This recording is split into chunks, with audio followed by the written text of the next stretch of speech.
الاستهداف كانت بطريقة وحشية وكانت الهدف من الاستهداف. دولتا ترکا داگیرکر به آوایی که هوانه اکادمیا میا لدیر که هدف کرد و خواست تواهی بشتارن پرورده شهید بخه. اموا که هزین اولکاری هندورین پاراستنا گل خودکینو تم ترسیه لسر تو ولاتان چناکن. هوالین مین کود اکادمیه دا شهید کتن ارکا خویا جنابرنا مادین هشبره پیک دانین. هر وها ارکا خویا پاراستنا جواکه جبالافکرنا مادین هشبره جیب جید کرن. هدف گرتنا هزین تکوشینا دجی هشبره ده باندوره لتواهی ولاتان بکه.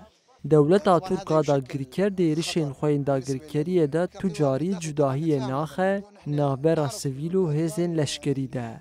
پیوسته امراستی دجمن خوا باش بزانن و لگوری و تبگرن. بين كبير أو صغير نحن بهاي القناعة نحن كلياتنا لازم نكون واعيين.